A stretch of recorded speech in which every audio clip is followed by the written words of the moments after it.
नमस्कार, आप सभी को पुनः स्वागत है अपने YouTube चैनल उत्तराखंड टीचिंग परीक्षा की क्लास में। जुड़ जाइए एक सकारात्मक ऊर्जा के साथ, कॉपी कलम उठा लीजिए और मेरे साथ आपको नोट्स बनाते हुए चलना है। आगामी उत्तराखंड से संबंधित महत्वपूर्ण चर्चाएं परिचर्चाएं चल रही हैं, जो UK triple SC and UK PSC हो गया, उसकी दृष्टि से हम क्या कर रहे हैं, दिन प्रतिदिन चल रहे हैं। बाकी हम सिलेबस बाय सिलेबस क्या, जो आपका क्या है, आपका लेक्चरार है, जो आपका क्या आने वाला है, प्रवक्ता संवर्ग का एग्जाम होने वाला है, उसकी दृष्टि से हम क्या कर रहे हैं, दिन प्रतिदिन सिलेबस बाय सिलेबस चर्चा परिचर्चा कर रहे हैं। अब उसी के साथ साथ ये जो उत्तराखंड से संबंधित वीडियो होंगे, उत्तराखंड का इतिहास हो जाए, उत्तराखंड का ज्योग्राफी हो जाए, या यहाँ का जो प्रशासनिक ढांचा है, ठीक है, उससे आपका लोअर पीसीएस में भी आपको क्या मिलेगी, हेल्प मिलेगी। महत्वपूर्ण वीडियो है ये। वीडियो आपके लिए क्या है, उत्तराखंड का जो जनरल इंट्रोडक्शन है, ठीक है, जो सामान्य परिचय है उत्तराखंड का, ठीक है, इसमें आपको क्या उत्तराखंड का क्या मिलेगा, जनरल इंट्रोडक्शन मिलेगा, हिस्ट्री मिलेगा, ठीक है, ज्योग्राफी मिलेगा और इसका पॉलिटिकल साइंस आपको मिलेगा। उससे संबंधित हमने इसमें क्या किए हैं, महत्वपूर्ण प्रश्न आपके लिए क्या किए हैं, कवर किए हुए हैं। एक वीडियो पूरा उत्तराखंड आपका क्या बनाएगा, बेस बनाएगा। वीडियो पसंद आए तो उन लोगों तक पहुंचाने की कोशिश करनी है जहां संसाधनों के अभाव है। बाकी इससे पहले हमने क्या पढ़ा था, जो उत्तराखंड में क्या था, जो पत्रकारिता का विकास हुआ था, पत्रकारिता का जो इतिहास था, ठीक है, पत्रकारिता का जो विकास हुआ था, उससे संबंधित महत्वपूर्ण हमने लेक्चर किया था। बहुत ही इम्पोर्टेंट है, जो बार बार परीक्षाओं में पूछा जाता है। जुड़ जाइए और वीडियो को वहां तक पहुंचाने की कोशिश करें जहां संसाधनों के अभाव हैं। तो आइए प्रारंभ करते हैं। उत्तराखंड का क्या है, आज जनरल इंट्रोडक्शन जानेंगे, महत्वपूर्ण सेशन है, हिस्ट्री भी कवर करेंगे, इसमें ज्योग्राफी भी कवर करने वाले हैं, ठीक है। तो सबसे पहले अगर बात करूं तो बेस आपको पता है उत्तराखंड का गठन कब हुआ, आपको पता है, आपने बोला 9 नवंबर 2000। कब, 9 नवंबर 2000 को क्या होता है, उत्तराखंड का गठन होता है। कहाँ से अलग हुआ, आपने बोला सर ये यूपी से अलग हुआ। ये पहले जो उत्तराखंड था ये उत्तर प्रदेश का हिस्सा था, उत्तर प्रदेश से अलग होकर क्या, ये उत्तरांचल नाम से क्या आता है, अस्तित्व में आता है। तो उत्तरांचल नाम से अस्तित्व में आता है, ठीक है। जो आज आप उत्तराखंड देख रहे हैं, तो इसका नाम 1 जनवरी 2007 तक क्या था, उत्तरांचल था, ठीक है। 1 जनवरी, याद रखना, 1 जनवरी 2007 से क्या कर दिया, इसका नाम उत्तराखंड कर दिया। उससे पहले से हम क्या करते थे, जब यह यूपी से अलग हुआ, उत्तर प्रदेश से अलग हुआ, ठीक है, तब इसे क्या किस नाम से जानते थे, उत्तरांचल, उत्तरांचल नाम से जानते थे, ठीक है। अब हम उत्तराखंड के नाम से जानते हैं। आपसे पूछेगा कि उत्तराखंड का नाम कब परिवर्तित करके सॉरी, उत्तरांचल का नाम कब परिवर्तित करके उत्तराखंड कर दिया गया, तो आपने बोला कब, 1 जनवरी 2007 को, ठीक है। उत्तराखंड का गठन कब हुआ, तो आपने बोला 9 नवंबर 2000 को। पहले किसके साथ जुड़ा हुआ था, आपने बोला यूपी के साथ, यूपी से अलग होता है, ठीक है। तो आइए आगे चर्चा परिचर्चा करते हैं। तो पौराणिक साहित्य में, ठीक है, इसके आपको पता है, इसको क्या केदारखंड और मानसखंड के नाम से संबोधित करते थे, ठीक है। इसके 2 मंडल थे, इसके 2 डिवीजन थे, आप डिवीजन बोल सकते हैं, डिवीजन इसके क्या थे, 2 डिवीजन थे पौराणिक साहित्य में। तो एक था केदारखंड, एक था मानसखंड, ठीक है। अगर हम बात करूं केदारखंड की बात करें, तो केदारखंड जिसे आज हम गढ़वाल बोलते हैं, गढ़वाल क्या था, केदारखंड था, ठीक है। जिसमें हमने आपको बार बार बताया, इसमें 2 महत्वपूर्ण आश्रम थे। एक आपका था कर्णाश्रम, कर्णाश्रम हो गया, एक आपका हो गया बद्रिकाश्रम, एक हो गया आपका बद्रिकाश्रम, एक हो गया आपका बद्रिकाश्रम। उसमें से हमने आपको बताया था कर्णाश्रम महत्वपूर्ण था। कर्णाश्रम आपके लिए क्या था, कर्णाश्रम आपके लिए महत्वपूर्ण था। क्यों बताया था, हमने बताया था, जिसे वर्तमान में क्या चौका घाट के नाम से, चौका घाट के नाम से कर्णाश्रम को जाना जाता है। देखो किस लिए प्रसिद्ध था, आज भारत का नाम हम भारत पढ़ रहे हैं, देख रहे हैं, सुन रहे हैं, तो किसके नाम पर, जो राजा भरत थे, राजा भरत थे, चक्रवर्ती राजा भरत, उनका जन्म क्या, इसी कर्णाश्रम में, इसी केदारखंड के कर्णाश्रम में हुआ था, ठीक है। पूछेगा कर्णाश्रम किस नदी के तट पे है, आपने बोला मालिनी नदी के तट पर है, मालिनी नदी के तट पर है कर्णाश्रम, ठीक है। किसके प्रेम प्रसंग से संबंधित है, आपने बोला दुष्यंत, दुष्यंत और शकुंतला, दुष्यंत और शकुंतला, शकुंतला, ठीक है, शकुंतला के प्रेम प्रसंग से संबंधित है। देखो, भारत का शेक्सपियर किसे कहा जाता है, फटाफट बताएंगे। भारत का शेक्सपियर किसे कहा जाता है, बताएंगे मुझे, एक्टिविटी करेंगे।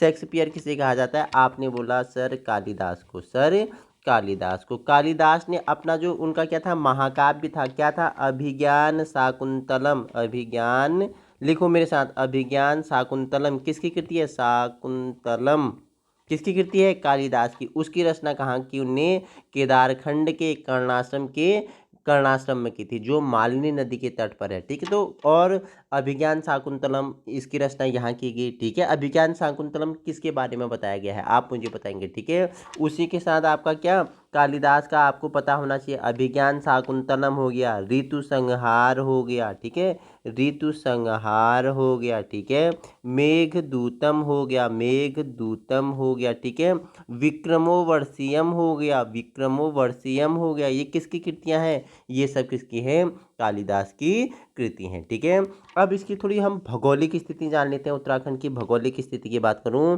तो 8 डिग्री 43 उत्तर से लेके 31 डिग्री 28 क्या, उत्तरी अक्षांश में। ठीक है, और पूर्व देशांतर की बात करें तो 77 डिग्री 32 पूर्व से लेके 81 डिग्री 2 पूर्व देशांतर के मध्य में क्या है, इसका फैलाव है, किसका, उत्तराखंड का। ठीक है, तो अब इसकी जो भौगोलिक स्थिति है, आपने बोला ये कितने अक्षांश पे, 28 डिग्री 43 उत्तर से लेके 31 डिग्री कितना बताइए मुझे, 31 डिग्री 28 उत्तरी अक्षांश तक। और देशांतर की बात करें तो आपने बोला सर 77 डिग्री 32 पूर्व से लेके 81 डिग्री 02 पूर्वी देशांतर में इसका क्या फैलाव है। क्षेत्रफल कितना, इसका क्षेत्रफल है 53,483 वर्ग किलोमीटर उत्तराखंड का क्षेत्रफल है। ठीक है, जो संपूर्ण भारतीय हिमालय क्षेत्र का कितना 10% है, और पश्चिमी हिमालय का पूछेगा 16% है। ठीक है, और वहीं अगर हम बात करें जो उत्तराखंड है इसका लगभग 86 भाग, ठीक है, 86% भाग क्या है, पर्वतीय भाग है। ठीक है, इतना समझ गए। क्षेत्रफल हमने बताया 53,483 उत्तराखंड का क्षेत्रफल है। ठीक है, जो संपूर्ण भारतीय हिमालय का, जो भारतीय हिमालय है संपूर्ण, उसके क्षेत्रफल का कितना 10% है। और पश्चिमी हिमालय का पूछेगा, संपूर्ण का 10 है, और खाली आपसे केवल पश्चिमी हिमालय का कितना क्षेत्रफल पूछेगा तो ये 16% रहेगा। ठीक है, और जो उत्तराखंड है इसका कितना 86 है। ठीक है, 86% यानी 86% भाग क्या है, इसमें पर्वतीय भाग है। ठीक है, दो मंडल हमने आपको बताया, केदारखंड जिसे गढ़वाल मंडल, और आपका मानसखंड जिसे कुमाऊं मंडल कहते हैं। इन दोनों को कुमाऊं और गढ़वाल कहा जाता है। तो दोनों को इसलिए क्या बोलते हैं, गढ़कुंभ नाम से संबोधित किया जाता है। इन्हें क्या गढ़कुंभ भी कहा जाता है, गढ़कुंभ, गढ़ मतलब क्या, गढ़वाल, कुंभ मतलब कुमाऊं, तो इन्हें गढ़कुंभ भी कहा जाता है, दोनों को संयुक्त रूप से। ठीक है, पूर्व में आपको पता है नेपाल, पूर्व में नेपाल से सीमा टच करती है। ठीक है, पश्चिम में हिमाचल प्रदेश से। ठीक है, और दक्षिण में बात करूं तो ऊपरी गंगा मैदान की उत्तरी सीमा से लेकर इंडो तिब्बत, जिसे वर्तमान में क्या इंडो चीन की सीमा तक यह क्या है, फैला हुआ है। पूर्व में आपने बोला नेपाल, पश्चिम में आपने बोला हिमाचल प्रदेश, दक्षिण में आपने क्या बोला, जो ऊपरी गंगा मैदान की ऊपरी सीमा से लेकर जो इंडो तिब्बत है, जिसे वर्तमान में क्या बोलते हो आप, इंडो चीन बोलते हैं, तक ये क्या है, फैला हुआ है। ठीक है, जब इसका गठन हुआ, नवगठित राज्य के समय कितने 13 जिले थे, आपको पता है अभी भी यहाँ के 13 जिले हैं। ठीक है, मुझे बताना 13 जिले में कितने गढ़वाल मंडल के जिले कितने हैं और कुमाऊं मंडल के जिले कितने हैं, एक्टिविटी करेंगे मेरे साथ। ठीक है, प्रशासनिक दृष्टि से, ठीक है, यहाँ कितने 53 तहसील प्लस 85 विकास खंड। ठीक है, 2001 के अनुसार 2011 की जनगणना अगर हम लें तो 102 तहसील हो गए, कितने 102 तहसील हो गए, और विकास खंड कितने हो गए, 95 विकास खंड होंगे। आपको पता है 2011 के बाद 21 में जनगणना होनी थी, 2021 में जनगणना होनी थी, लेकिन कोविड-19 ने क्या जनगणना होने नहीं दी, तो जनगणना अभी पेंडिंग है। आपको इतना पता होना चाहिए। तो हमारे लिए 2011 का ही क्या जनगणना के डाटा इंपोर्टेंट होते हैं, पूछे गए तो 2011 का ही हम जनगणना का क्या करेंगे, आकलन करेंगे। ठीक है, तो 2011 के अनुसार इसमें आबाद ग्रामों की कुल संख्या पूछेगा 16,502। ठीक है, 16,502 आबाद ग्रामों की संख्या थी। नगरों की कुल संख्या पूछेगा 133, 133 थी। अगर वास्तविक नगरों की संख्या पूछेगा, वास्तविक नगरों की संख्या पूछेगा कितनी थी, 86 थी। ठीक है, कितनी, 2011 की जनगणना के अनुसार जो उत्तराखंड है इसमें आबाद ग्रामों की कुल संख्या 16,502 थी। नगरों की कुल संख्या 133 थी और वास्तविक नगरों की संख्या पूछेगा 86 थी। ठीक है, आइए अब थोड़ी यहाँ की जनजातियाँ, पहली बार लेक्चरार में पूछा हुआ था। ठीक है, जो इससे पहले वाला लेक्चरार एग्जाम हुआ था उसमें आप उठा के देखना, उसमें पूछा था। ठीक है, यहाँ की जो जातियाँ हैं, जनजातियाँ हैं, ठीक है, दक्षिण पश्चिम चीन में क्या रहती थी, किरात रहती थी। क्या, किरात जाति रहती थी, किरात जाति, किरात जाति। इसको शौका भी कहा जाता है, किरात जाति को क्या, शौका नाम से भी जाना जाता है। याद रखना, कहाँ, दक्षिण चीन पूर्व में। आपको क्या देगा, स्टेटमेंट बना देगा। ठीक है, ये मिलाने को दे देगा। ठीक है, दक्षिण पूर्व चीन, उसके आगे दे देगा आपको जाड़ दे देगा। ठीक है, जौनसार भाबर, उसके सामने आपको किरात दे देगा। अस्कोट, उसके सामने आपको क्या दे देगा, बताओ मुझे, थारू दे देगा। तो ऐसे मिलाने को आपको दे सकता है। तो दक्षिण पूर्व चीन में किरात जाति रहती थी जिसे शौका कहा जाता था। उत्तर काशी जनपद की ऊपरी घाटी में जाड़, जाड़ निवास करती थी, जाड़ जाति निवास करती थी। जौनसार बाबर में आपको पता है जौनसारी जाति थी। अस्कोट की बात करें, अस्कोट यानी हम पिथौरागढ़ वाली, PTHG, ठीक है, पिथौरागढ़ वाली क्षेत्र की बात करें तो यहाँ बनराजी, यहाँ बनराजी जिसे क्या, राजी जनजाति भी कहा जाता है, राजी जनजाति भी कहा जाता है। आपको पता है सबसे कम, मतलब कि ये लुप्त प्राय जाति है, लुप्त प्राय जाति है। सबसे कम इनकी क्या है, संख्या है, किसकी, राजी, राजी, जिन्हें आप बनराजी भी कहते हैं, बनराजी भी कहते हैं। ये अस्कोट वाले क्षेत्र में रहते थे। ठीक है, आपको भी अभी अभी ये क्या, पिथौरागढ़ के क्या दुर्गम पर्वतीय क्षेत्र या उसके अंतिम छोर में देखने को मिलता है बनराजी, जिसे आप राजी भी बोलते हैं। ये क्या, अभी क्या लुप्त प्राय है। इनकी संख्या क्या है, सर्वाधिक कम है, सर्वाधिक नहीं, सबसे निम्न है। ठीक है, भाभर तराई की बात करूं, अगर भाभर तराई की बात करूं हम, नैनीताल से लेके, नैनीताल से लेके, नैनीताल आपका क्या, नैनीताल आपका कोई किस में आ जाएगा, भाभर क्षेत्र में आएगा। बताइए मुझे, भाभर तराई, वहां से लेकर अगर हम रुद्रपुर, US नगर, उधम सिंह नगर की बात करूं, खटीमा हो गया, सितारगंज हो गया। ठीक है, तो इसमें आपकी क्या बता रहा है, उसमें आपको क्या बता रहा है, हरिद्वार हो गया, इसमें आपकी थारू जनजाति, इसमें थारू जनजाति निवास करती थी। और जो पश्चिमी हिमालय एशिया है, ठीक है, पश्चिमी एशिया, उसमें खस जाति, उसमें खस जाति निवास करती थी, जिसे प्राग ऋग्वैदिक काल में क्या कहा जाता था, खस जातियों को, इन्हें आर्यन जाति भी कहा जाता था। ठीक है, जो खस जाति आप पढ़ रहे हैं इन्हें प्राग ऋग्वैदिक काल में क्या कहा गया है, आर्यन जाति, आर्यन जाति कहा गया है। ठीक है, आर्यन जाति कहा गया है। आर्यन जाति, स्वामी दयानंद सरस्वती ने क्या बोला, कहाँ से आए हैं, तिब्बत के क्षेत्र से आए हैं। ठीक है, तिब्बत के क्षेत्र से आए, ऐसा किया कहा है, बताइए मुझे। ठीक है, बताना मुझे। तो इतना याद रखना है, जो दक्षिण पश्चिम चीन था, किरात या शौका जनजाति निवास करती थी। उत्तर काशी जनपद का ऊपरी घाटी में जाड़ जनजाति होगी। जौनसार और बाबर में जौनसारी जनजाति होगी। अस्कोट जो पिथौरागढ़ वाला, चंपावत पिथौरागढ़ वाला क्षेत्र है, उसमें आपका क्या, बनराजी या राजी जनजाति। भाभर तराई में पूछेगा, तराई में, इसमें थारू, इसमें थारू जनजाति हो गया। बाकी पश्चिमी एशिया हिमालय में पूछेगा, पश्चिमी एशिया क्षेत्र में पूछेगा तो इसमें खस जाति निवास करती थी, जिन्हें क्या प्राग ऋग्वैदिक काल में इन्हें क्या आर्यन जाति भी कहा जाता था। ठीक है, तो ये जो यहाँ की जातियाँ हैं उनके बारे में है। बाकी हमने पहले भी परिचर्चा की है, जो उत्तराखंड की जातियाँ हैं, ठीक है, थारू हो गया, भूटिया हो गया। ठीक है, इनके बारे में हमने पहले क्या की है, परिचर्चा की है। उनकी वीडियो अलग है जिसमें हमने क्या, उनके ही बारे में, जो प्रमुख जातियां हैं उनके ही बारे में, उनका खान पान हो गया, ठीक है, उनका रहन सहन हो गया, उनका शिक्षा हो गया, उनका प्रतिशत हो गया, और उनकी स्थिति। ठीक है, उत्तराखंड के संदर्भ में उनकी स्थिति हमने क्या, उत्तराखंड के संदर्भ में भी देखा है, और भारत की दृष्टि से भी उनके संदर्भ में हमने परिचर्चा की थी। आइए अब थोड़ी इतिहास के बारे में हम परिचर्चा करते हैं। तो सबसे पहले अगर बात करूं तो शंकराचार्य ने, अगर शंकराचार्य की हम बात करूं तो दक्षिण से लेकर उत्तर तक समस्त भारतीय संप्रदायों को एक सूत्र में बांधने का प्रयास किसने किया, शंकराचार्य ने किया। ठीक है, शंकराचार्य ने किया। आपको पता होना चाहिए, दक्षिण से लेके, ये अगर हम भारत की, ये आपका क्या है, भारत, ये आपका भारत है, यह आपका भारत का है। तो शंकराचार्य जी ने क्या किया, ये दक्षिण से लेके उत्तर तक, ठीक है, दक्षिण से लेके उत्तर तक क्या किया इन्होंने, समस्त भारतीय संप्रदाय को एक सूत्र में बांधने का क्या किया था, इन्होंने प्रयास किया था। ठीक है, आज हम जिस कुमाऊं शब्द की बात कर रहे हैं, जिस कुमाऊं क्षेत्र की बात कर रहे हैं, तो उस कुमाऊं शब्द की उत्पत्ति कहाँ से हुई? तो कुर्मांचल, कुर्मांचल से हुई। कहाँ से हुई? कुमाऊं की उत्पत्ति की बात करें तो कुर्मांचल शब्द से हुई है। कुर्मांचल मतलब कुर्म, कछुआ, कछुआ मतलब कछुए का जैसा पीठ। ठीक है, कहाँ? आंचल पर्वत, आंचल पर्वत, कुर्म कछुआ आंचल पर्वत से, जो कहाँ आपको पता होना चाहिए, चंपावत नामक स्थान पे भगवान विष्णु का कुर्म अवतार लिया था। ठीक है, क्यों पड़ा इसका नाम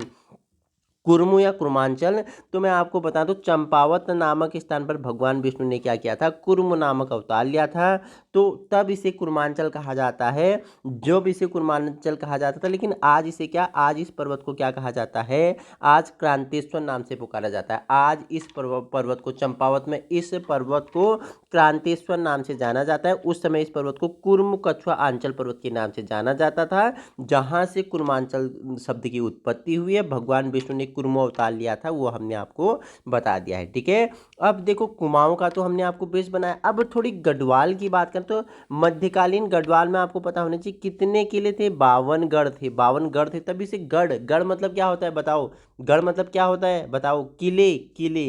तो ये 52 गढ़ों में बटा हुआ था। गढ़वाल क्या 52 गढ़ों में बटा हुआ था। ठीक है, 24वीं शताब्दी में राजा अजयपाल ने सभी गढ़ों को सम्मिलित कर इसे गढ़वाल नाम दे दिया था। आप पूछेगा कि निम्नलिखित में से किस राजा ने 52 गढ़ों को क्या किया? एक रूप में सम्मिलित किया और इसे गढ़ नाम दिया, इसे गढ़ या गढ़वाल देश कहा। तो अजयपाल ने क्या किया? 52 जो गढ़ थे, ठीक है, जो मध्यकालीन गढ़वाल में 52 गढ़ थे, इन्हें एक करके क्या किया? गढ़वाल देश नाम दिया। किसने? राजा अजयपाल ने। ठीक है, अजयपाल किस वंश का राजा था? किस वंश का राजा था, आप मुझे बताएंगे। वहीं आप बताएंगे क्या सर, ये क्या परमार वंश का वंशज था? अजयपाल परमार, अजयपाल परमार, परमार वंश का क्या था? वंशज था, जिसने क्या किया? 52 गढ़ों को क्या किया? उसने सम्मिलित किया और इसे गढ़देश या गढ़वाल नाम दिया, जिसमें सबसे महत्वपूर्ण गढ़ी कौन था? चांदपुरी गढ़ी का शासक थे। ठीक है, इस 52 गढ़ों में जो सबसे महत्वपूर्ण गढ़ था वो आपका चांदपुरी गढ़ था, चांदपुर गढ़ था, और वहाँ का शासक था। तो ये आपके लिए क्या होता है? इतना इम्पोर्टेंट होता है। ठीक है, उत्तराखंड में अब तक प्रभावित राजवंशों का सबसे प्रथम अगर राजवंश की बात करें तो उसमें कुड़िंद था, जो कितना 6वीं शताब्दी, ठीक है, 6वीं शताब्दी में यहाँ इन्होंने क्या किया? शासन किया। उसके बाद कत्यूरी शासन आता है, जो 6वीं शताब्दी से 12वीं शताब्दी तक क्या करते हैं? यहाँ पे क्या करते हैं बताओ? राज्य अपना स्थापित करते हैं, अपना शासन स्थापित करते हैं। ठीक है, वहीं गढ़वाल एवं कुमाऊं के कत्यूरी राजाओं को प्रारंभिक राजधानी अगर बात करें, ज्योतिर्धार, ठीक है, जिसे जोशीमठ कहा जाता है। आज जिसे आप जोशीमठ के नाम से जानते हैं, उसे पहले क्या कहते थे? ज्योतिर्धाम कहा जाता था। ठीक है, जो गढ़वाल एवं कुमाऊं में कत्यूरी राजाओं का क्या थी? प्रारंभिक राजधानी थी। कालांतर में कुमाऊं की कत्यूर घाटी में स्थित कार्तिकेयपुर बैजनाथ में स्थित हो गई। फिर इन्होंने प्रारंभिक राजधानी पूछेगा कत्यूरी राजाओं की, तो प्रारंभिक राजधानी इनकी ज्योतिर्धाम थी, जिसे आप जोठीमठ कहते हैं। ठीक है, जिसे आप क्या? जोशीमठ कहते हैं। लेकिन इन्होंने क्या कर दिया? बाद में अपनी राजधानी परिवर्तन कर दी। ये कहाँ चले गए? ये चले गए कहाँ पे? कत्यूर घाटी में स्थित, कहाँ? बैजनाथ, बैजनाथ में स्थित इन्होंने अपनी क्या कर दी? राजधानी स्थापित कर दी, जिसे आज कत्यूर घाटी के नाम से भी, गरुड़ वाली, जो गरुड़ वाली पट्टी है, उसे क्या? कत्यूर घाटी के नाम से जाना जाता है, जहाँ इन्होंने क्या? बैजनाथ मंदिर है। ठीक है, बागनाथ मंदिर है। बागनाथ मंदिर किसने बनाया? आपने बोला लक्ष्मीचंद ने। कब?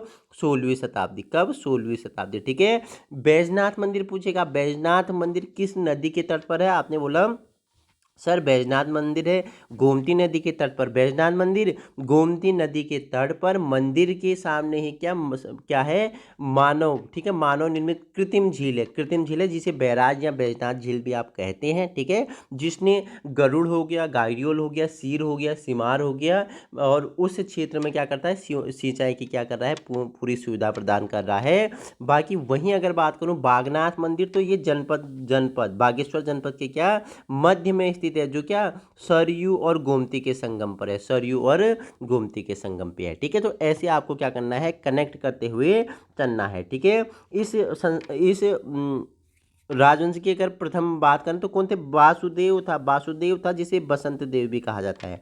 अंतिम पूछेगा तो अंतिम कौन था? वीरदेव था, अंतिम वीरदेव, प्रथम आपका वासुदेव या बसंत देव था। ठीक है। कत्यूरी साम्राज्य अगर क्रमशः बात करूं तो अनेक लघु राज्यों में विभक्त था। कत्यूरी शासन क्या था? अनेक लघु राज्यों में विभक्त था। जैसे काली कुमाऊं डोटी हो गया, अस्कोट, बारामंडल, कत्यूर घाट हो गया, ठीक है, दानपुर हो गया, द्वारहाट हो गया और लखनपुर हो गया। तो जो कत्यूरी साम्राज्य था ये क्रमशः अनेक छोटे छोटे लघु खंडों में विभक्त था। कहीं इसे काली कुमाऊं में विभक्त था, डोटी में था, अस्कोट था, ठीक है, बारामंडल था, कत्यूर था, दानपुर था, द्वारहाट था और लखनपुर था। ये क्या थे? कत्यूर। कत्यूर जो वंश था, कत्यूर जो राज्य था वो छोटे छोटे लघु खंडों में विभक्त था। ठीक है। गढ़वाल क्षेत्र 52 किलों या गढ़ों में विभक्त था। अंततः परमार वंश के राजा अजयपाल द्वारा उनका क्या कर दिया गया? विलय भी कर दिया गया। उन्हीं के द्वारा क्या किया था? सबको एक किया गया था। ठीक है। 52 गढ़ों को क्या कर दिया? एक करके। अजयपाल ने क्या बोला था? ये क्या है? गढ़देश है, ये गढ़वाल है, गढ़देश है। लेकिन बाद में इन्होंने क्या कर दिया? इन्हें विलय कर दिया। ठीक है। इनका क्या कर दिया? विलय कर दिया। और वहीं अगर हम बात करें तो उत्तराखंड के मध्यकालीन इतिहास में चंद एवं परमार राजवंशों का विशेष योगदान रहा है। कब से लेके? 14 से लेके 1790 तक। 1790 एडी क्या होता है? बताइए मुझे, एडी क्या होता है? बताना मुझे। एडी मतलब क्या होता है? एडी मतलब एनो एनो डोमिनी, एनो डोमिनो, ठीक है, एनो डोमिनो। बीसी मतलब क्या होता है? Before Christ, before Christ. BCA मतलब क्या होता है? आप मुझे बताएंगे। तो उत्तराखंड के मध्यकालीन इतिहास में चंद एवं परमार राजवंशों का क्या रहा? विशेष योगदान रहा। कब से लेके? 14 से लेके 1790 तक। ठीक है। 1790 एडी तक इनका क्या रहा? महत्वपूर्ण योगदान रहा था। ठीक है। आगे बात करूं, कत्यूर वंश की दो शाखाएं थी। कत्यूर वंश की दो शाखाएं थी। पहली अगर हम शाखा की बात करें तो रानीखेत तहसील के आसपास वाला क्या? पाली क्षेत्र था। ठीक है। कत्यूर वंश की दो शाखाएं। एक्टिविटी करो मेरे साथ, मेरे साथ आपको प्रो वर्जन बनना है तो मेरे साथ आपको एक्टिविटी करना पड़ेगा। कत्यूर वंश की दो शाखाएं। पहली शाखा रानीखेत तहसील के आसपास वाला पाली क्षेत्र था।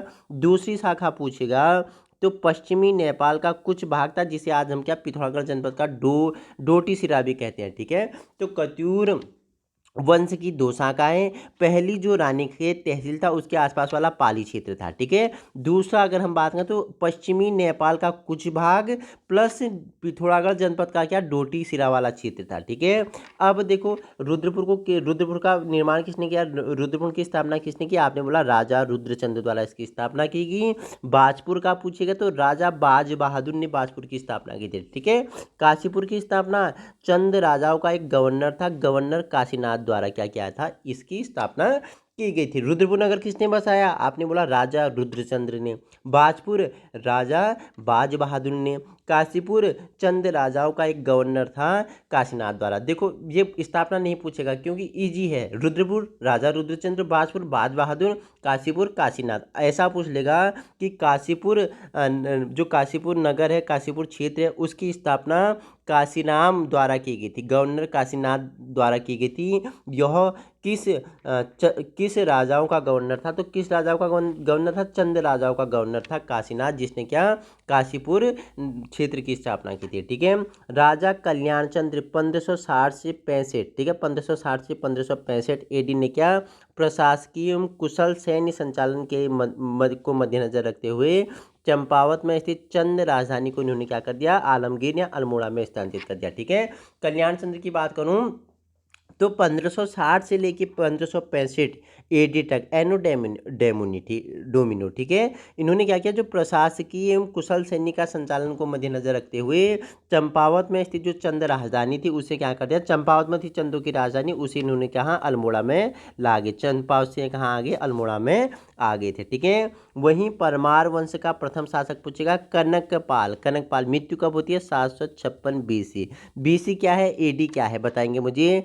इस वंश ने लगातार कितना? 13 वर्षों तक क्या किया था? शासन किया था। ठीक है। कनकपाल ने, अगर बात करूं परमार वंश ने, तो उसने क्या लगातार 1300 वर्षों तक क्या किया था? शासन किया था। ठीक है। राजा अजयपाल की बात करूं तो 1460 से लेकर 1519 ने पूर्व बधान परगना तथा पश्चिम में यमुना नदी अपनी राज्य की सीमा बनाई। वह पूर्व में निर्मित चांदपुर राजधानी 1512 एडी में देवलगढ़ तथा अंततः 1570 एडी में श्रीनगर ने क्या कर दी, राजधानी क्या कर दी, स्थानांतरित कर दी। अजय पाल की बात करूं तो पूर्व में बधाड़ परगना है। बताओ मुझे, जो ग्वालियर क्षेत्र का जो क्या है, बधाड़ गढ़िया बधाड़ परगना है, उसके पश्चिम में यमुना नदी तक, ठीक है, यमुना नदी तक इन्होंने क्या किया, अपनी राज्य की सीमाओं का क्या किया, विस्तार किया।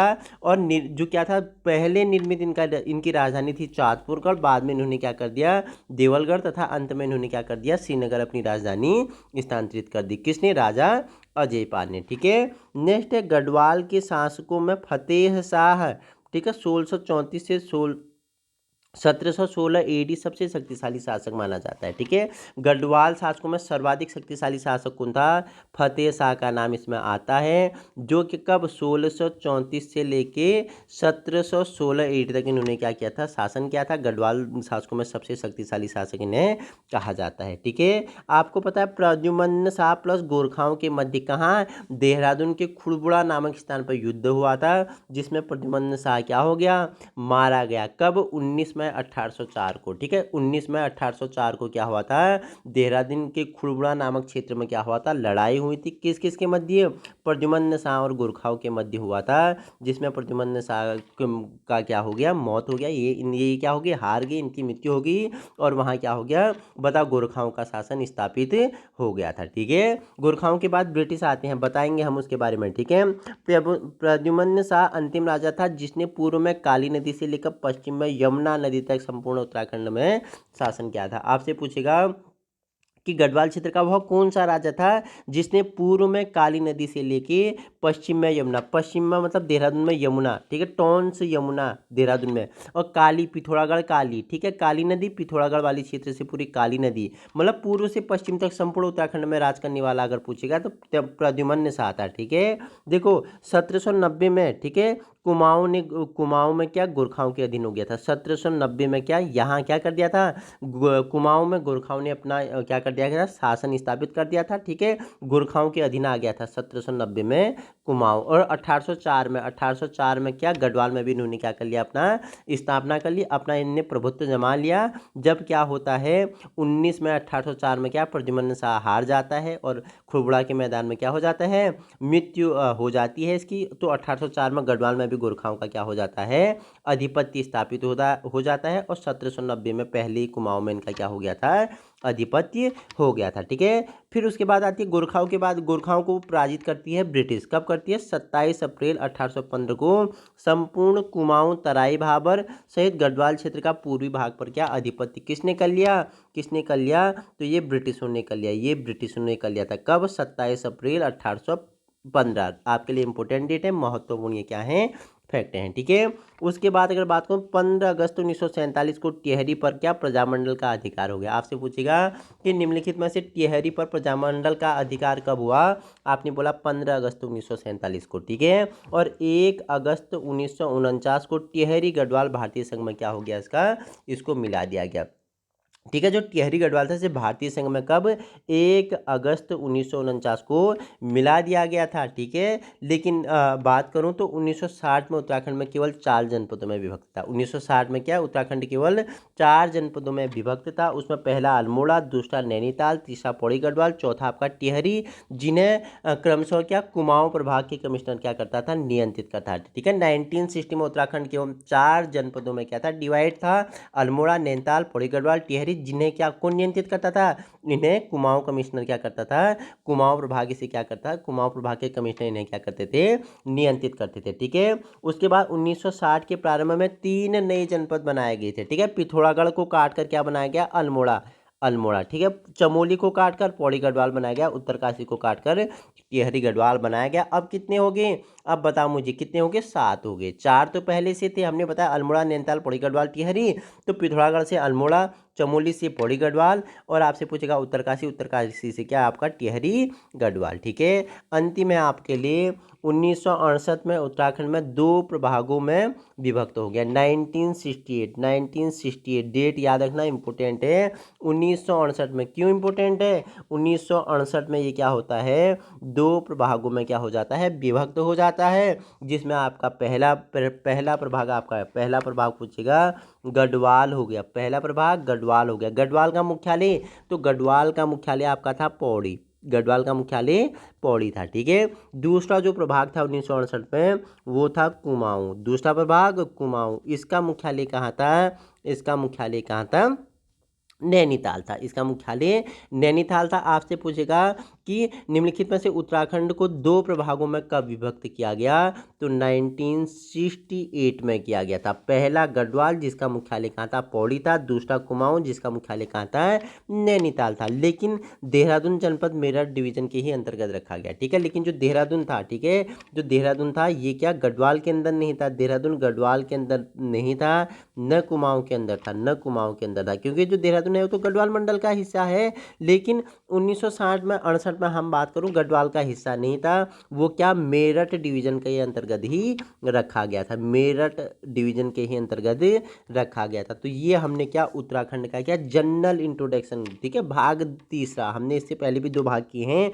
महत्वपूर्ण जितना होगा ये पूरा निचोड़ है आपके लिए। ठीक है, उत्तराखंड का जो जनरल इंट्रोडक्शन है हमने इसमें क्या जनरल बेसिक से लेके एडवांस, बेसिक से लेके एडवांस हमने क्या जाना, हिस्ट्री जानी, हमने हिस्ट्री जानी इसमें। ठीक है, हिस्ट्री के बारे में चर्चा परिचर्चा की। ठीक है, इंट्रोडक्शन के बारे में जाना, ज्योग्राफी के बारे में चर्चा परिचर्चा की, और पॉलिटिकल साइंस के बारे में भी इसने चर्चा परिचर्चा की है। एक ही वीडियो में सारा मिक्स वेज आपके लिए था। इंपॉर्टेंट है आने वाली अपकमिंग एग्जाम जो आपका लोअर फीचर्स है उसकी दृष्टि से ये रामबाण है। ठीक है, ये VIMP है, और उसी के साथ हम अगर बात करते हैं तो हम मास्टर जी बनाने पे क्या करते हैं, अपना मुख्य लक्ष्य को साधते हैं। तो आपके लिए क्या हम लेक्चरार सिलेबस के अनुसार क्या करते हैं, चर्चा परिचर्चा करते हैं। बाकी इस वीडियो की PDF आपको आप कहाँ टेलीग्राम में ऐसे ही सर्च करोगे UKTEACHING टीचिंग परीक्षा, ऐसे ही सर्च करोगे तो आप वहाँ क्या हो सकते हो, संलग्न हो सकते हो, जहाँ आपको सारे PDF क्या हो जाते हैं, वीडियो के बाद आपको अवेलेबल हो जाते हैं। जो LT एग्जाम के सारे वीडियो एंड PDF आपको वहाँ मिल जाएंगे। ठीक है, 2024 के। ठीक है, वहीं अब लेक्चरार के आपको क्या मिलेंगे, सारे PDF वहीं पे PDF वहीं पे अवेलेबल हो जाएंगे। SI के हिंदी के सीरीज हमने चलाए थे वहीं आपको क्या हो जाएंगे, अवेलेबल हो जाएंगे। तो आज ही जुड़ना है, अपने सपनों को साकार करना है। सपना आपका साकार हम करेंगे। बाकी संघर्ष आपका होगा, मेहनत आपका होगा, लेकिन मार्गदर्शन क्या होगा, अपने YouTube चैनल उत्तराखंड टीचिंग परीक्षा की क्लास का होगा। Thank you so much.